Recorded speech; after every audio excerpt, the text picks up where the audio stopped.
1841 സ്വാതിതിരുനാൾ രാമവർമ്മ പണികഴിപ്പിച്ചതാണ് കുതിരമാളിക കൊട്ടാരം. 5000-ഓളം പണിക്കാരെ വെച്ച് വെറും 4 കൊല്ലം കൊണ്ടാണ് ഈ കൊട്ടാരത്തിൻ്റെ പണിതീർത്തതെന്നതും ശ്രദ്ധേയമാണ്. പത്മനാഭസ്വാമി ക്ഷേത്രത്തിൻ്റെ തെക്ക് കിഴക്ക് ഭാഗത്തായി സ്ഥിതി ചെയ്യുന്ന ഈ കൊട്ടാരം കേരളീയ വാസ്തുവിദ്യയുടെ തനതായ ഉദാഹരണമാണ്. പുത്തൻമാളിക കൊട്ടാരമെന്നും ഇതറിയപ്പെടുന്നു.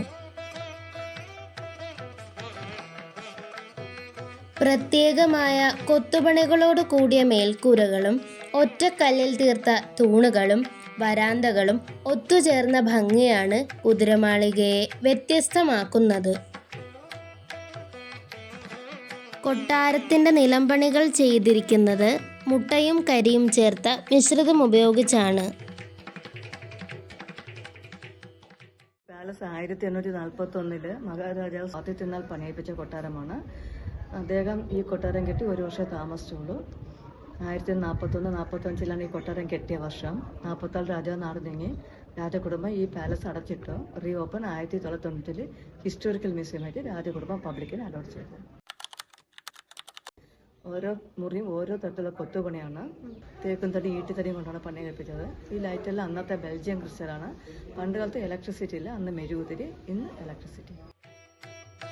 കൊട്ടാരത്തിൻ്റെ മുകളിലത്തെ നിലയിൽ പുറമെ തടിയിൽ 122 കുതിരകളെ വരിവരിയായി കൊത്തിവെച്ചിട്ടുണ്ട്. അങ്ങനെയാണ് ഈ മാളികയ്ക്ക് കുതിരമാളിക എന്ന പേര് വീണത്. ഈട്ടി, തേക്ക്, മാർബിൾ, കരിങ്കല്ല് എന്നിങ്ങനെ വ്യത്യസ്ത നിർമ്മാണ വസ്തുക്കളുടെ മനോഹരമായ സങ്കലനത്തിലൂടെ നാലുകെട്ടിന്റെ ശൈലിയിൽ 2 നിലയിൽ തീർത്തതാണ് ഈ കൊട്ടാരം. മുൻവശത്തായി കാണുന്ന ഈ കുഞ്ഞു കെട്ടിടമാണ് പണ്ടുകാലത്ത് അതിഥി മന്ദിരമായി ഉപയോഗിച്ചിരുന്നത്.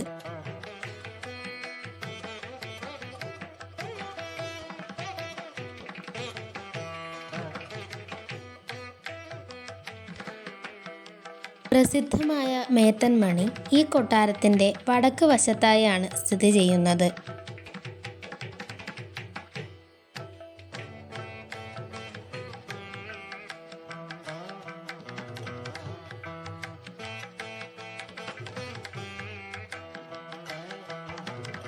കൊട്ടാരം കെട്ടി 1 വർഷം മാത്രമാണ് മഹാരാജാവ് ഇവിടെ താമസിച്ചിരുന്നത്. തൻ്റെ 33-ാം വയസ്സിൽ അദ്ദേഹം നാട് നീങ്ങി.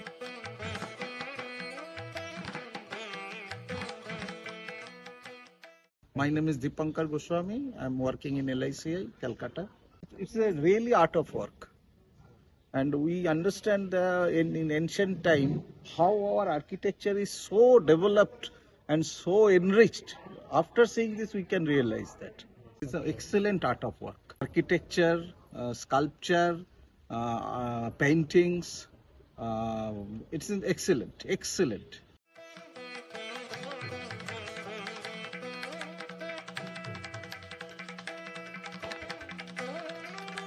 കുതിരമാളികയുടെ പ്രധാന അങ്കണം സ്വാതി സംഗീതോത്സവത്തിൻ്റെ വേദിയാണ്. സ്വാതിതിരുനാൾ മഹാരാജാവിൻ്റെ ഓർമ്മയ്ക്കായി എല്ലാ വർഷവും ജനുവരി 6 മുതൽ 12 വരെയാണ് ഇത് നടത്തപ്പെടുന്നത്.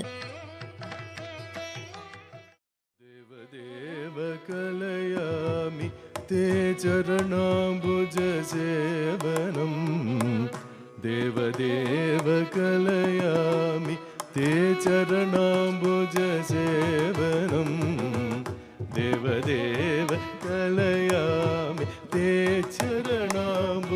सेवनं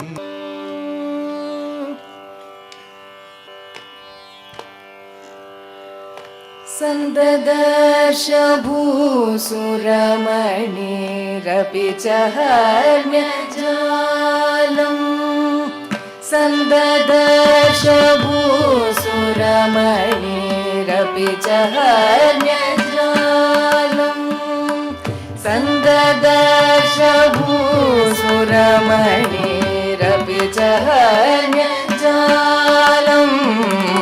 सन्ददर्श भूसुरमणिरपि च हर्म्यजालम्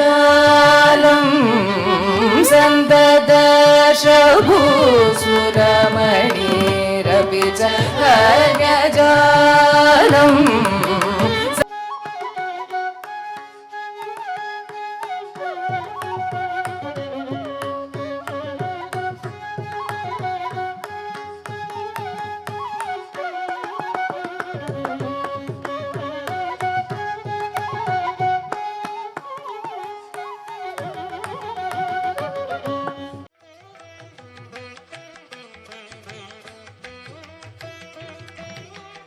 മുകളിലെ നിലയിലിരുന്ന് പത്മനാഭസ്വാമി ക്ഷേത്രം കണ്ടുകൊണ്ടാണ് സ്വാതി തിരുനാൾ കീർത്തനങ്ങൾ രചിച്ചിരുന്നതെന്ന് പറയപ്പെടുന്നു.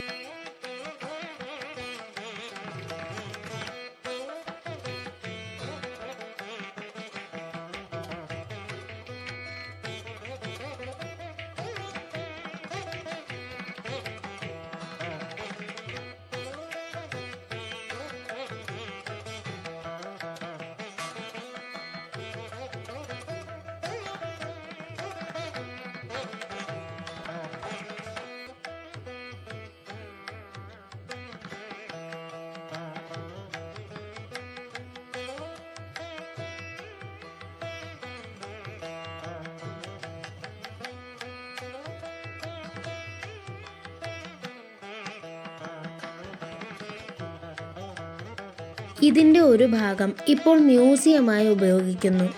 ഇവിടെ തിരുവിതാംകൂർ രാജവംശത്തിൻ്റെ ചില പുരാതന വസ്തുക്കൾ പ്രദർശിപ്പിച്ചിട്ടുണ്ട്. കൂടാതെ മാർബിൾ ശില്പങ്ങൾ, കഥകളി രൂപങ്ങൾ, ബെൽജിയം കണ്ണാടികൾ, നവോത്ഥാന ശൈലിയിലുള്ള ചിത്രങ്ങൾ എന്നിവയുടെ അമൂല്യ ശേഖരവുമുണ്ട്.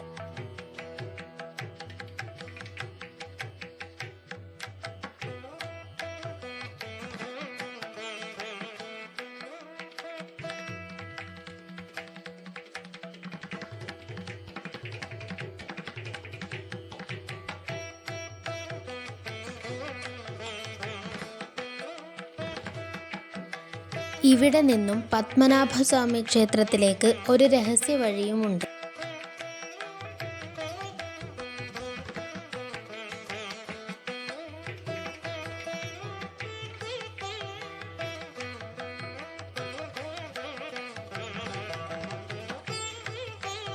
കലകളുടെ നിലനിൽപ്പിനായി പണികഴിപ്പിച്ച പുത്തൻ മാളികയുടെ പ്രൗഢി എന്നും അതേപടി നിലനിൽക്കും.